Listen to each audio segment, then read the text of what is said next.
Assalamualaikum. I am Muhammad Riaz, your biology teacher from Stars Academy, Head Office, Johor Town, Lahore.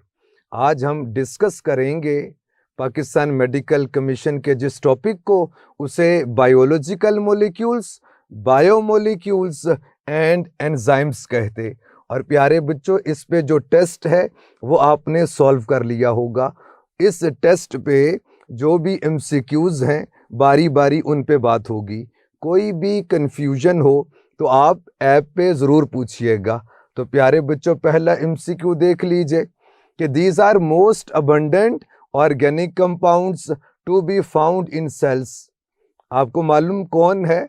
यानी information based MCQ है। Answer is beta proteins. अगर आपसे पूछ लिया जाए कि most abundant molecule in your body, तो फिर वाटर की बात होगी। लेकिन आप देखिए, अगर वाटर को कंसीडर ना करें तो हम कहते रिमेनिंग मॉलिक्यूल्स के हवाले से बात कीजिए तो प्रोटीन 50%। तो most abundant organic molecule is protein. MCQ number 2, all of the following elements are present in all carbohydrates except. आप नेम से देख लीजिए, कार्बोहाइड्रेट। कार्बो यानी कार्बन भी होगा, हाइड्रोजन भी होगा, ऑक्सीजन भी। ये तो तमाम कार्बोहाइड्रेट्स के अंदर आपको मिलेगा। चूंकि आप देखिए, इन्हें हम कहते हैं हाइड्रेटेड कार्बन। जैसे अगर आप यहाँ पर लिख दीजिए 6, तो प्यारे बच्चों बहुत मशहूर मोनोसैकेराइड कौन? C6H12O6 की फॉर्मेशन होती है। तो सभी कार्बोहाइड्रेट्स के अंदर आपको ये 3 कंपोनेंट्स तो मस्ट मिलेंगे, यानी कार्बन, हाइड्रोजन, ऑक्सीजन। नाइट्रोजन किसी के अंदर हो सकती है और किसी के अंदर नहीं भी हो सकती। किस कार्बोहाइड्रेट के अंदर होती है? काइटिन की बात करते। तो आंसर देख लीजिए, आंसर इज डेल्टा। नाइट्रोजन तमाम कार्बोहाइड्रेट्स के अंदर नहीं है। MCQ number 3, all are conjugated molecules except. आपको मालूम, 2 different molecules of different categories combined together to form what? Conjugated molecules. तो यहाँ पर आंसर में चार्ली इज द आंसर। ये फॉस्फोलिपिड है, यानी लिपिड है। इसके साथ कोई दूसरा मॉलिक्यूल अटैच है ही नहीं। बकिया में देख लीजिए, ग्लाइकोलिपिड्स में कार्बोहाइड्रेट भी है, लिपिड भी है। लिपोप्रोटीन में लिपिड भी है, प्रोटीन भी है। ग्लाइकोप्रोटीन में कार्बोहाइड्रेट भी है, प्रोटीन भी है। कौन सा कंजुगेटेड नहीं है? Charlie is the answer. MCQ number 4, all of the following are true about lipids except. पहला ऑप्शन देखिए जरा, they store high amount of energy. जी बिल्कुल, ये तो ठीक बात है। और हमने फॉल्स ऑप्शन को आंसर करना है कि फॉल्स कौन सी है। इनमें double amount of energy as compare to same amount of carbohydrate. इसकी वजह क्या? हम कहते due to higher proportion of carbon hydrogen bond. Carbon hydrogen bond ज्यादा होंगे तो प्यारे बच्चों वो ज्यादा एनर्जी का सोर्स है। क्यों? चूंकि ज्यादा कार्बन हाइड्रोजन बॉन्ड होंगे तो ज्यादा NAD पॉजिटिव NADH में बदलेगा। और आपको मालूम, एक NADH के पास 3 ATP मॉलिक्यूल्स, यानी एक NADH की ब्रेकडाउन से 3 ATP मॉलिक्यूल की फॉर्मेशन होती है। They play important role in insulation. जी इंसुलेटर तो ये होते हैं। They are polymers of fatty acid. नहीं, कोई लिपिड फैटी एसिड का पॉलीमर नहीं है। Answer is Charlie. They are mostly hydrophobic in nature. इसी की बेस पर तो एक्सप्लेनेशन होती है कि ये हाइड्रोफोबिक यानी इनसोल्यूबल इन वाटर होते हैं। MCQ number 5, form of polysaccharide stored in bacteria and animals. Information based MCQ, glycogen is answer. आपकी बॉडी में कहां पर स्टोर होता है? लिवर में और मसल्स के अंदर। Starch is storage form of carbohydrate in plants, और ये सोर्स ऑफ कार्बोहाइड्रेट है फॉर एनिमल्स। चूंकि कार्बोहाइड्रेट हमें प्लांट से मिलते और प्लांट्स में किस फॉर्म में स्टोर होते, स्टार्च की सूरत में। ये जो पोटैटो है, ये जो आप खा रहे, इसमें स्टोरेज फॉर्म कौन सी है, स्टार्च है, वो एनिमल्स का सोर्स होता है। सेलुलोज काइटिन की बात की जाए, ये स्ट्रक्चरल कार्बोहाइड्रेट है, स्टोरेज नहीं है। तो आंसर देख लीजिए, answer is beta. MCQ number 6, structural protein is, Bakiya option को देखिए, पेप्सिन, हीमोग्लोबिन, इम्यूनोग्लोबुलिन्स, ये फंक्शनल प्रोटीन है। और जो आपकी बॉडी के कंपोनेंट्स स्ट्रक्चर बना रही, वो Charlie, collagen is the answer. कहाँ पर मिलती है, बोन्स के अंदर आपने पढ़ी है, कार्टिलेज के अंदर, कनेक्टिव टिश्यू के अंदर होती है। MCQ number 7, which of the following are single ringed structures, प्यारे बच्चों कौन से होते हैं, इन बेसिस के हवाले से लिखा है। तो एडनीन, गुवानीन की बात कीजिए, डबल रिंग्ड होती हैं। और फिर किसी ने कहा था, यानी जैसे टक की बात होती है, हल्की फुल्की भूख में हल्का फुल्का टक, यानी थाइमीन की बात है, यूरासिल की बात है, साइटोसिन की बात है, ये सारी सिंगल रिंग्ड होती हैं। Answer is delta.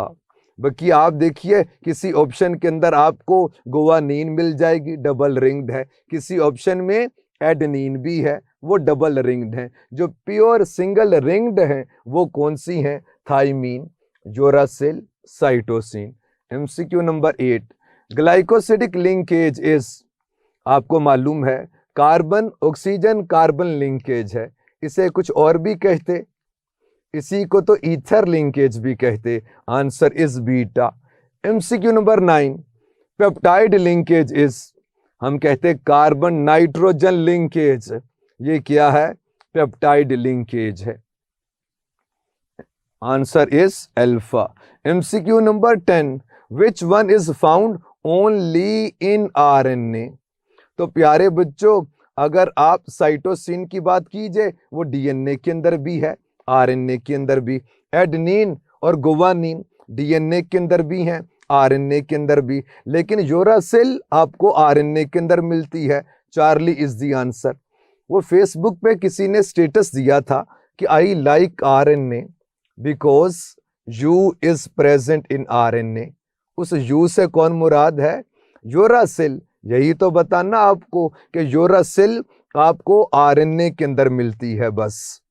MCQ number 11, the most common carbohydrate monomer is, maltose की बात कीजिए, लैक्टोज, ग्लूकोज, गैलेक्टोज, तो प्यारे बच्चों जो मोस्ट पॉलीसैकेराइड्स हैं उनका जो मोनोमर है वो कौन है, ग्लूकोज। जो स्टार्च की हाइड्रोलिसिस कीजिए क्या मिलेगा, ग्लूकोज। ग्लाइकोजन की कीजिए आपको ग्लूकोज मिलेगा। सेलुलोज की हाइड्रोलिसिस कीजिए आपको ग्लूकोज मिलेगा। तो ज्यादातर पॉलीसैकेराइड का जो मोनोमर है वो कौन है, glucose. Charlie is the answer.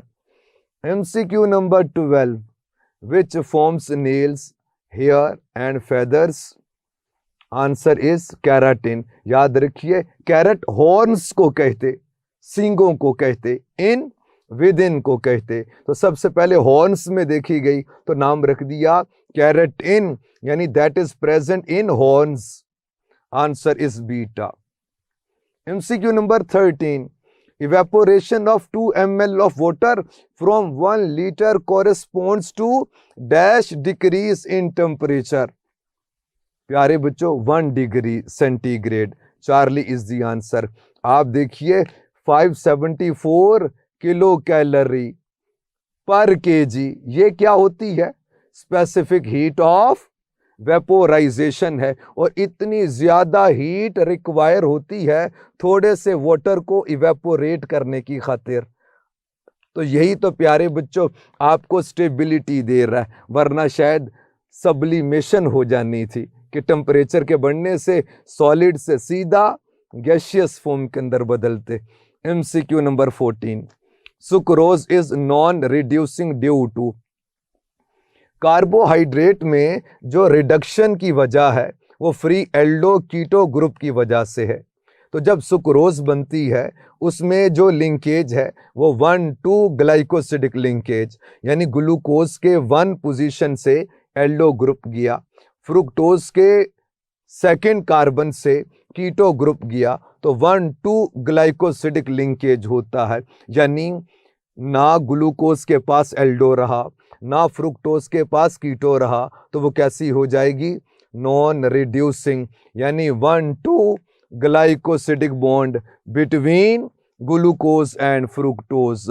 तो प्यारे बच्चों, आंसर की बात कीजिए तो beta is the answer. MCQ number 15, it is not true, यानी it is false about cellulose polymer of beta glucose. जी बिल्कुल, और ब्रांच्ड पॉलीमर होता है? नहीं बेटे, ये बात नहीं है, लीनियर पॉलीमर है, ब्रांचेस नहीं होती हैं, इसीलिए तो 1-6 लिंकेज भी नहीं मिलता है। Gives no colour with iodine, ठीक है, digested by herbivores, answer is beta, branched polymers नहीं है। MCQ number 16, glucose combines with dash to form milk sugar. Milk sugar कौन है? लैक्टोज है, ग्लूकोज और गैलेक्टोज के मिलने से बनती है। Charlie is the answer.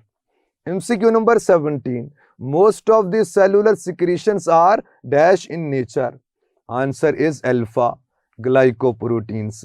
आप देखिए जो एंटीबॉडीज हैं वो क्या है? ग्लाइकोप्रोटीन्स हैं। एंजाइम्स के हवाले से भी लिखा हुआ क्या है? ग्लाइकोप्रोटीन्स हैं। ये जो म्यूकस है वो क्या है? ग्लाइकोप्रोटीन है। MCQ number 18, which of the following structure lakhs amino acid? Carbonic anhydrase enzyme है, प्रोटीन है। हीमोग्लोबिन इंसुलिन प्रोटीन है, तो अमाइनो एसिड कंटेनिंग। ग्लूकागोन और ग्लाइकोजिन में धोखा ना खाना, ग्लाइकोजिन कार्बोहाइड्रेट है, ग्लूकागोन प्रोटीन है, आंसर इज बीटा। कार्बोहाइड्रेट है तो अमाइनो एसिड तो नहीं है। MCQ number 19, it contains nitrogenous base, glycogen में नहीं है, सेलुलोज में नहीं है। हीमोग्लोबिन तो अमाइनो एसिड कंटेनिंग। अब एटीपी के जो कंपोनेंट्स हैं वो देखिए भाई, पेंटोज शुगर होती है, कार्बन 1 पे नाइट्रोजिनस बेस एडेनिन होती है, कार्बन 5 प्राइम पे 3 फॉस्फेट मिलेंगे आपको, एक सीक्वेंस में अटैच होंगे, तो एडेनिन बेस है, answer is beta. MCQ number 20, which of the following act as carrier protein for lipids? Lipids blood में इनसोलुबल, तो कोई तो प्रोटीन उनको कैरी करे, तो प्यारे बच्चों वो कौन है? हम कहते सीरम एल्ब्यूमिन। एल्ब्यूमिन की एटमोलॉजी वाइट है, वैसे आपने एल्बिनो भी पढ़ा, एल्बिनिज्म भी पढ़ा, एग के अंदर जो वाइट प्रोटीन, इसीलिए तो एल्ब्यूमिन बोलते कि वाइट होती है। MCQ number 21, dash are defensive proteins, वो कौन है? एंटीबॉडीज होती हैं, इम्यूनोग्लोबुलिन्स हैं, आंसर इज बीटा, आपके इम्यून सिस्टम का इंपॉर्टेंट कंपोनेंट्स हैं। MCQ number 22, in a monosaccharide if carbon atoms are 5 then how many OH group will be present? Answer is alpha, यानी 4। क्यों? आपने पढ़ा कि in monosaccharides all carbon atoms contain hydroxyl group except 1। वो कौन होता है? वो कार्बन ऑफ एल्डो होता है, वो कार्बन ऑफ कीटो होता है। तो प्यारे बच्चों, अगर 5 कार्बन एटम्स होंगे तो एक कार्बन पे एल्डो ग्रुप होगा, ये कीटो ग्रुप होगा, तो प्यारे बच्चों answer is alpha. MCQ number 23, which of the following is not a keto sugar? बहुत इंपॉर्टेंट एमसीक्यू है और एग्जाम्स के अंदर पूछा करते हैं, एमडी कैट के अंदर पूछा करते। Di hydroxy acetone keto sugar है, राइबुलोज कीटो शुगर है, फ्रुक्टोज कीटो शुगर है, delta is the answer. Galactose aldo sugar है, aldehyde group containing. MCQ number 24, in which of the following carbohydrates value of x and y will be equal? जैसे formula लिख दिया उन्होंने, याद रखिए CX और H2O whole Y के हवाले से बात कीजिए, तो प्यारे बच्चों x और y की वैल्यू किन में सेम होती है? हम कहते x और y की वैल्यू सेम होती है किन में? जो मोनोसैकेराइड्स हैं। और प्यारे बच्चों जो ओलिगोसैकेराइड्स हों, या बात की जाए किसकी? पॉलीसैकेराइड की, तो इनके अंदर वेरिएशन, जैसे मोनोसैकेराइड में देखिए C6H2O होल 6, एक्स और वाई की वैल्यू सेम है। ओलिगोसैकेराइड में डाइसैकेराइड की एक एग्जांपल देख लीजिए, C12H2O होल 11 यानी H22O11। तो ओलिगोसैकेराइड की बात की जाए, पॉलीसैकेराइड की बात की जाए, उसमें एक्स और वाई की वैल्यू सेम नहीं होती है, तो मोनोसैकेराइड में सेम है। आंसर देखिए, answer is alpha. MCQ number 25, most of the proteins are made up of dash types of amino acid, 20 is the answer. How many types of amino acids are present in your body? In your cells, 170 types. Or proteins contain how many types of amino acid? 25. लेकिन most of the proteins contain 20 types of amino acid. MCQ number 26. In keto sugar, which carbon is devoid of OH? बेटे कीटो तो होता ही उस वक्त है जब carbon के दोनों तरफ अटैच होता है कौन? कार्बन, और इसने डबल बॉन्ड बनाया होता है ऑक्सीजन के साथ। तो इस कार्बन की चूंकि बॉन्डिंग पूरी है ना पुत्र जी, बॉन्ड्स पूरे हैं, 2 इसके साथ हैं, 3 4, ये वैलेंसी के हवाले से देखिए सेटिस्फाइड है, तो इसके बॉन्ड्स तो पूरे हो गए। तो प्यारे बच्चों अगर कार्बन 1 हो, ये 2 है, तो सेकंड कार्बन जो होगा उसके पास OH नहीं होगा। इसी तरह से अगर आप फ्रुक्टोज के हवाले से बात कीजिए तो उसके अंदर भी ऐसा ही होगा, लेकिन इसके बॉन्डिंग तो पूरी हो गई, OH H। तो चूंकि जो कीटो ग्रुप होता है उसके दोनों तरफ कार्बन मौजूद होते हैं। फ्रुक्टोज के अंदर आप देखिए बेटे, सेकंड कार्बन पे कीटो ग्रुप है, उसके साथ OH नहीं होगा। तो आंसर देख लीजिए, answer is beta. MCQ number 27, which one structure is not made of conjugated molecules? Nucleosome, ये DNA plus histone protein containing. Ribosome, ribosomal RNA plus protein containing. Mucus, glycoprotein. Microtubules, tubulin protein containing. Answer is Charlie, दूसरा कोई molecule नहीं है, protein है। MCQ number 28, number of double bonds in oleic acid. आपको मालूम है ये जो ओलिक एसिड है ये मोनो अनसैचुरेटेड है, लेकिन अगर total number of double bonds के हवाले से पूछा जाए तो प्यारे बच्चों एक डबल बॉन्ड तो आपको इस ग्रुप के अंदर मिलता है, यानी ये जो carboxylic group, carboxylic acidic group है। फिर इसी तरह से अगर आप आते जाएं तो कार्बन 9 और कार्बन 10, इन दोनों के बीच में एक डबल बॉन्ड मिलेगा। तो प्यारे बच्चों total number of double bonds की बात कीजिए, एक तो सभी के अंदर होता है जो कार्बन ऑक्सीजन के साथ होता है, लेकिन याद रखिए इसमें कार्बन 9 और 10 के बीच के अंदर भी होता है। तो answer is beta.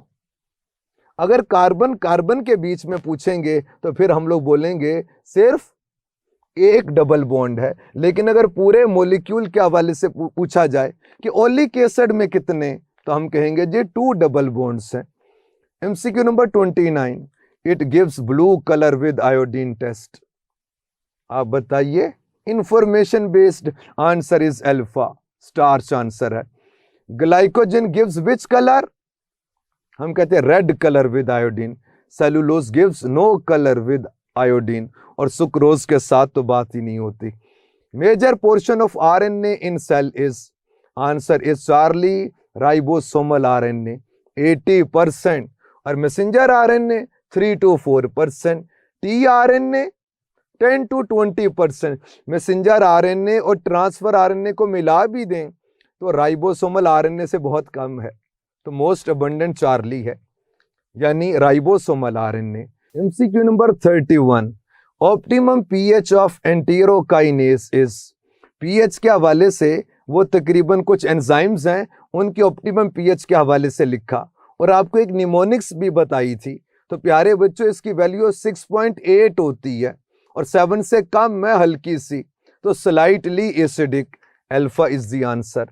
MCQ number 32, the rate of reaction will always be directly proportional to the concentration of enzyme if, अगर तो सबस्ट्रेट अनलिमिटेड हो, बेतहाशा हो। फॉर एग्जाम्पल ये आपके सर यहां पर बना रहे, प्यारे बच्चों बेतहाशा हैं बहुत ज्यादा, और आप जरा देखिए अब रेट ऑफ रिएक्शन डिपेंड करेगा किसके ऊपर, एंजाइम्स के ऊपर। आप एंजाइम्स को बढ़ाते जाएं, रेट ऑफ रिएक्शन बढ़ता रहेगा। अगर 1 सेकंड में 1 प्रोडक्ट मिल रही है तो आप एंजाइम को 2 करेंगे, अब 1 सेकंड में 2 प्रोडक्ट, तो डायरेक्टली प्रोपोर्शनल है किससे, एंजाइम से। आप एंजाइम्स को बढ़ाते जाइए, रेट ऑफ रिएक्शन बढ़ता रहेगा।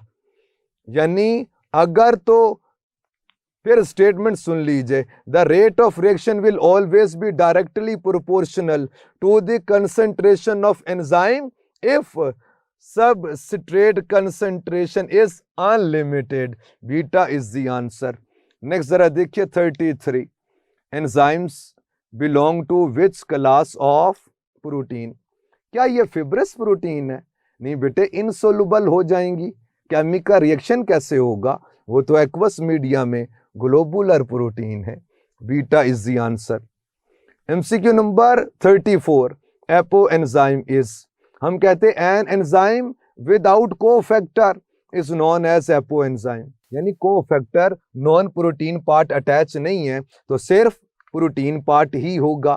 बेटे एंजाइम्स के हवाले से बात कीजिए तो हम कहते एंजाइम्स बेसिकली 2 टाइप्स के होते हैं, एक ऐसे होते जिन्हें कहते सिंपल एंजाइम्स, और सिंपल की बात कीजिए ये सोलोली कंप्लीटली प्रोटीन कंटेनिंग है, और कुछ एंजाइम्स ऐसे होते जिन्हें कहते कॉन्जुगेटेड एंजाइम्स, और कॉन्जुगेटेड एंजाइम्स की बात कीजिए तो इसके 2 पार्ट्स होते हैं, एक तो प्यारे बच्चों इसमें प्रोटीन पार्ट होता है और फिर एक नॉन प्रोटीन पार्ट होता है, और जो नॉन प्रोटीन पार्ट है उसे हम बोलते हैं क्या, कोफैक्टर बोल देंगे, और जो सिर्फ इसका प्रोटीन पार्ट अगर हो इसी को बोलते हो क्या, apo enzyme.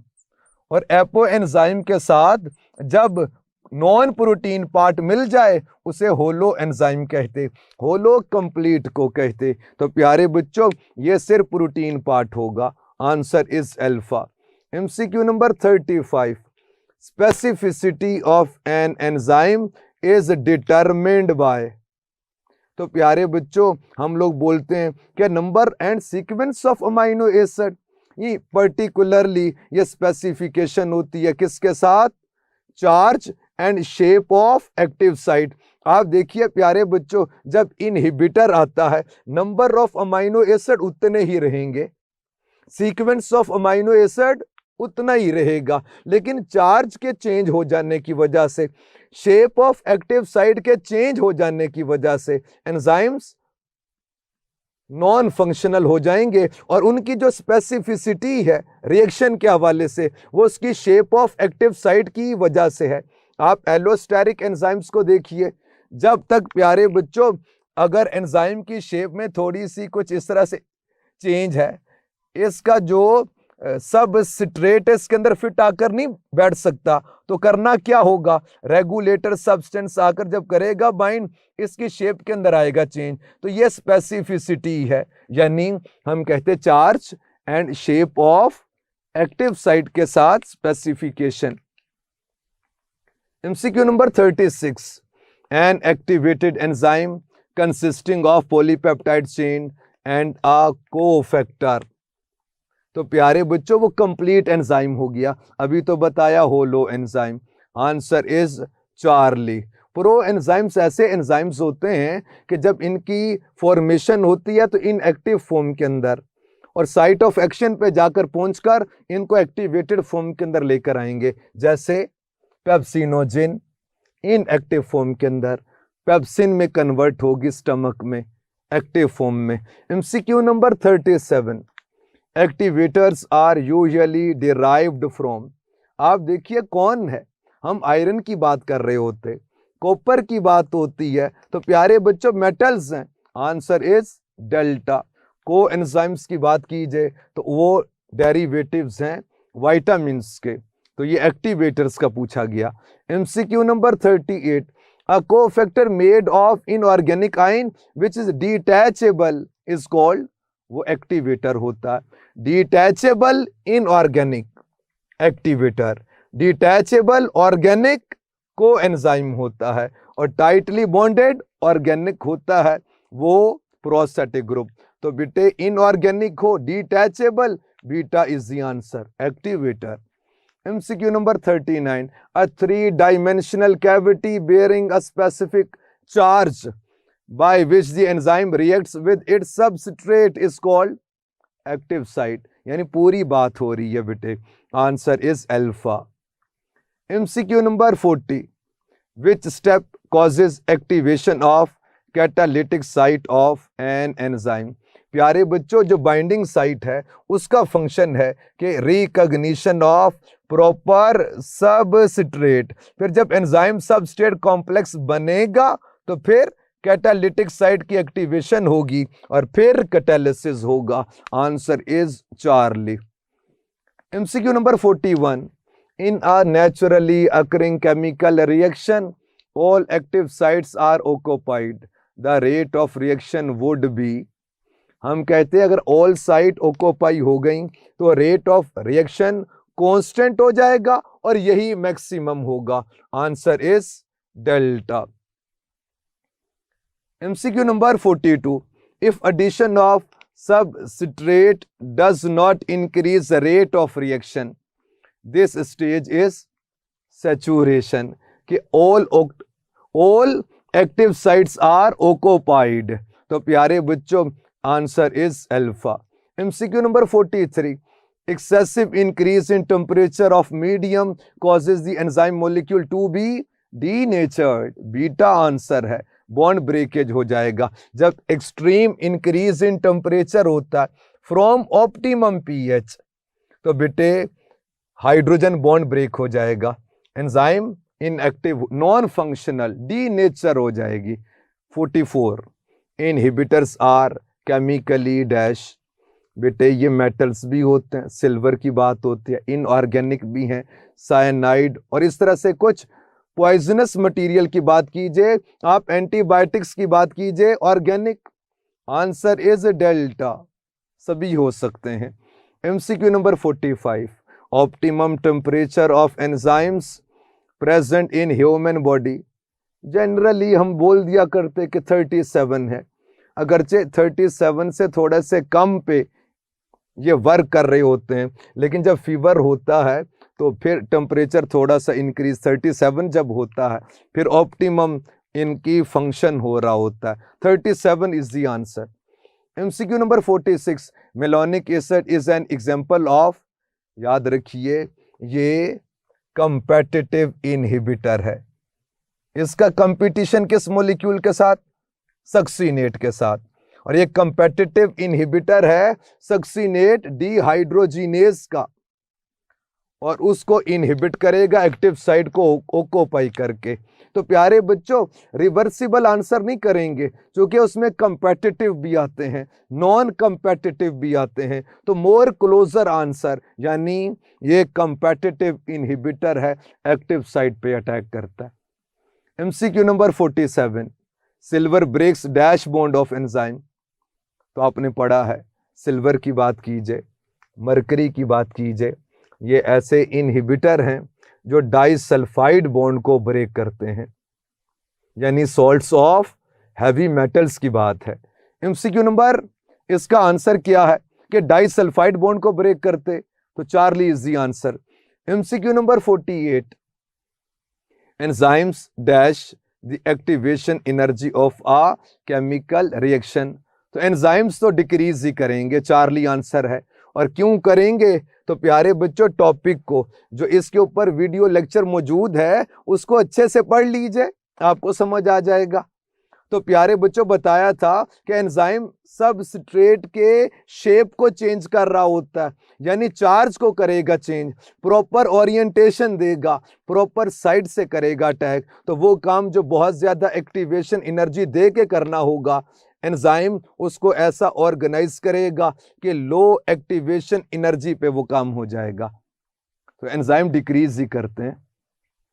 MCQ number 49, if the concentration of enzyme is kept constant, यानी फॉर एग्जांपल आपके सर ने यहां पर एंजाइम कर दिए 3, कांस्टेंट कर दिया जी, and amount of substrate is increased, इसको मैं इंक्रीज कर रहा हूं बेटे 1 2 3 4 5, a point is reached where increase in substrate concentration does not affect the reaction rate because, तो प्यारे बच्चों जब 3 हो गए तो 3 एक्टिव साइट के अंदर आ गए, मजीद रेट ऑफ रिएक्शन इंक्रीज नहीं होगा कि all active sites are occupied, यानी फुल सैचुरेशन हो गई। तो प्यारे बच्चों आंसर देख लीजिए, ऑल एंजाइम्स वर्किंग ऑप्टिमली, यानी इसका मतलब है कि सारी एक्टिव साइट फुली ऑक्यूपाइड है, तो इसीलिए तो मैक्सिमम रेट ऑफ रिएक्शन है।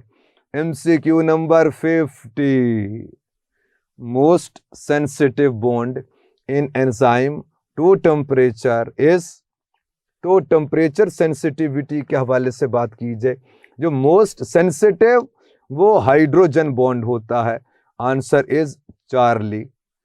पढ़ लीजिएगा, कोई बात ना समझ आए पूछ लीजिएगा। अल्लाह हाफिज।